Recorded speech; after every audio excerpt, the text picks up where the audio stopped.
Sementara itu, Gubernur DKI Jakarta Basuki Cahayapurnama mengaku tidak memiliki strategi untuk menghadapi sejumlah tokoh yang akan mencalonkan diri sebagai gubernur. Ahok hanya ingin fokus bekerja agar meraih dukungan warga. Apanya? Enggak, kerja aja, nggak usah pusing. Kalau kamu kerja bagus, rakyat yang waras juga pilih kok. Mantan Menteri Pemuda dan Olahraga Adi Aksa Daud didaulat sekelompok warga Jakarta sebagai calon gubernur DKI Jakarta. Adi Aksa mengaku siap menerima amanah untuk bertarung melawan kandidat petahana Basuki Cahayapurnama.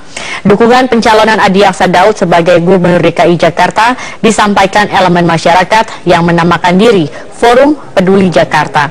Sejumlah tokoh dan artis juga hadir dalam aksi dukungan ini, seperti mantan Menteri Perdagangan Rahmat Gobel, mantan Menteri Pertanian Suswono, anggota fraksi PAN DPR Catur Sabto Edi, Hendarji Supandi, dan politisi Gerindra Ahmad Riza Patria. Adi Aksa mengaku belum memutuskan apakah akan menggunakan jalur partai atau maju melalui jalur independen. Namun Adi Aksa menegaskan akan senang hati mundur sebagai calon gubernur jika ada calon yang lebih baik dari dirinya. Adi Aksa juga meminta tim pendukungnya untuk menggunakan cara yang beretika untuk meraih dukungan warga Jakarta. Tapi jangan coba-coba menjelek-jelekan yang sedang berkuasa. Tidak boleh, itu pantangan bagi saya. Menjelek-jelekan Pak Ahok hanya untuk sekedar saya maju, tidak boleh pada tim saya. Kalau ada seperti itu berarti bukan tim saya, bukan tim pendaulatan. Karena kami tidak menjelek-jelekan Pak Ahok. Saya menganggap beliau melakukan terobosan-terobosan, ya, good governance, oke, ya kan. Cuma komunikasi ini penting. Bagaimanapun juga harus ada komunikasi yang terjalin antara legislatif dengan eksekutif, juga dengan yang akan menimbulkan kemesraan. Barangkali di situ aja yang perlu kita tambahkan. Jadi saya kira itu motivasinya. Partai Nasdem mendukung 5 calon kepala daerah yang maju melalui jalur independen pada Pilkada serentak 9 Desember mendatang. Semua calon kepala daerah yang didukung Nasdem akan berkonsolidasi di Jakarta. Dalam keterangan persnya, DPP Partai Nasdem memastikan upaya mendukung calon independen karena Nasdem merupakan partai yang terbuka. Nasdem tidak hanya memberi dukungan untuk kader internal, tetapi juga dari luar kalangan internal untuk maju sebagai calon kepala daerah.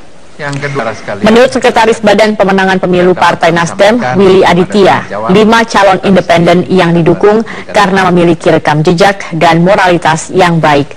Selain itu, calon yang didukung juga memiliki kompetensi. 5 calon independen yang didukung Nasdem adalah calon Bupati Labuan Batu dan Kumbang Asudutan di Sumatera Utara, pemohon Rembang, dan Pesawaran. Konsolidasi internal, kita mendukung ada 5 calon independen, 3 di Sumatera Utara, 1 di Lampung Pesawaran, yang kelima di Sulawesi Utara. Kenapa kita dukung ini? Teman-teman semua, kita mendukung ini melalui proses yang tadi dijelaskan oleh Pak Enggar. Kita melakukan survei segala macam, jadi ada upaya mengganjal dari kelompok dari paslon-paslon lain untuk pasangan ini tidak bisa mendapatkan perahu. Nah, inilah kemudian salah satu contoh incumbent di Lampung, kebetulan Bung Taufik Basari. Kita ke informasi lain, pemirsa. Hari ini kota Mekah masih diguyur hujan seperti yang terjadi sore tadi di wilayah Mina, di mana hujan turun cukup deras dan membuat suhu turun cukup drastis di wilayah itu.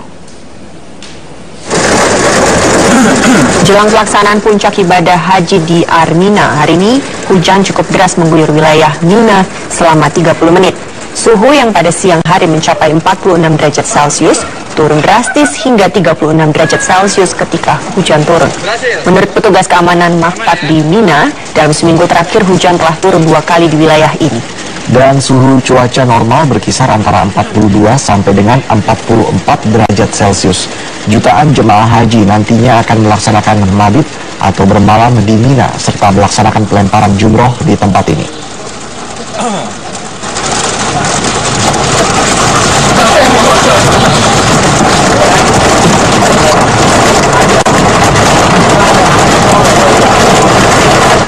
Jelang puncak haji, ratusan tenda sudah dipasang di Padang Arafah untuk persiapan jamaah calon haji menunaikan salah satu rukun haji, yaitu wukuf. Untuk mengetahui informasi selengkapnya, berikut laporan Saiku Bagowi dan juru kamera Bambang Haryo langsung dari Padang Arafah, Arab Saudi. Ya pemirsa, ini areal 1 juta meter persegi lebih yang ada di Padang Arafah, di mana nanti jutaan manusia akan berkumpul di sini melaksanakan ibadah wukuf pada 9 Dzulhijjah mendatang. Ini adalah menjelang 5 hari pelaksanaan wukuf di Arafah. Kalau kita lihat di sebelah kiri, matap-matap yang ada untuk biro perjalanan langsung sudah selesai hampir 90%. Di sini ada makta 112 dan kita lihat di hamparan yang agak jauh di perbukitan sebelah kiri saya, ada maktab-maktab untuk jamaah reguler juga sudah siap. Puluhan bendera merah putih juga sudah berkibar di sekitarnya. 52 maktab yang disediakan oleh muasasah Asia Tenggara dan Tiongkok menjanjikan fasilitas yang cukup memadai buat para jamaah, baik untuk reguler maupun untuk jamaah khusus.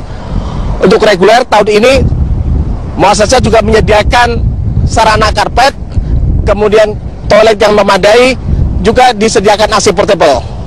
Dari Arafah, Saiku Bagowi, Bambang Haryo, Metro TV.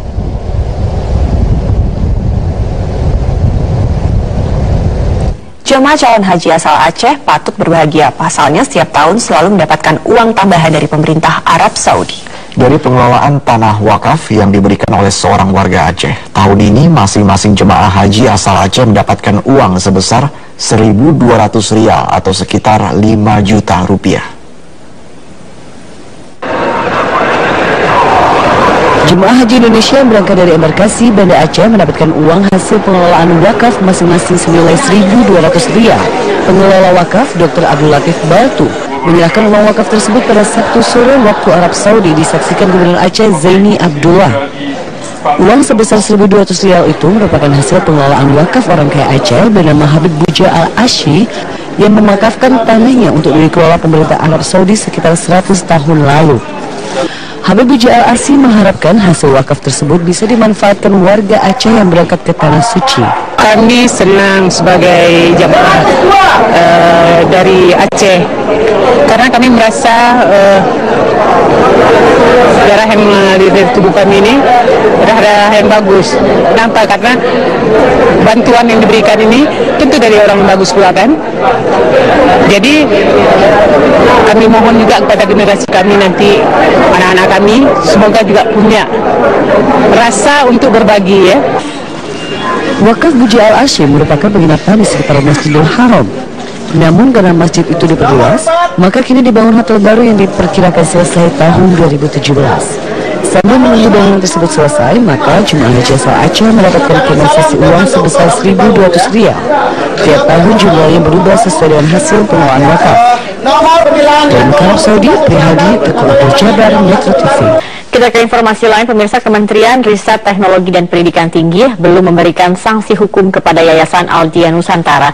Yayasan ini nekat menggelar acara wisuda 1.200 wisudawan, padahal yayasan tersebut tidak mengantongi izin dari Kemendikti.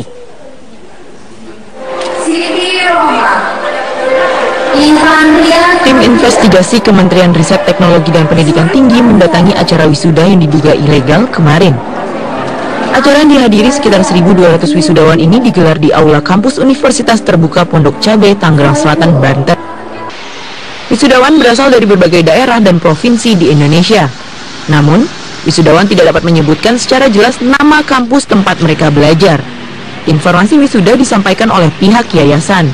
Ijazah kelulusan nantinya akan diberikan 3 bulan setelah wisuda. Saat penggerbekan berlangsung, Ketua Yayasan Aldia Nusantara tidak dapat menjawab pertanyaan tim investigasi Kementerian Riset Teknologi dan Pendidikan Tinggi dengan gamblang. Masalah wisuda belum ada surat TBM. Masalah wisuda harus lapor ke Dikti, saya belum punya surat edaran. Itu SKD Dikti nomor 8 tahun 2002. Tapi selama ini itu aja belum lahir juga. Selama ini saya belum didikti, saya belum pernah baca Pak. Ya, itu mungkin kebodohan saya. Selama ini saya belum baca 13 tahun Pak, bahwa kalau ada wisuda lapor ke Dikti, paling lapor ke Kopastis. Tapi Bapak tidak baca juga bahwa untuk seluruh akademik dilaporkan ke Dikti melalui Kopastis, nggak baca juga? Saya pernah mendengar dalam rapat-rapat. Hingga Minggu sore, Kemendikti belum memberikan sanksi hukum kepada yayasan tersebut. Yayasan Aldiana yang menyangkut wisuda ini sudah kami panggil, kemudian beliau mengakui bahwa ini ilegal, ya, mahasiswanya juga diakui tidak melakukan proses pembelajaran yang benar. Dalam wisuda yang dilakukan Sabtu siang, ada 4 kampus yang dinyatakan ilegal oleh Kemendikti, yaitu STKIP Suluh Bangsa, STP Telematika, STIP Tangerang Raya, dan STIE Ganesa. Dari Tangerang Selatan, Banten, Nanang Yudhistira, Metro TV.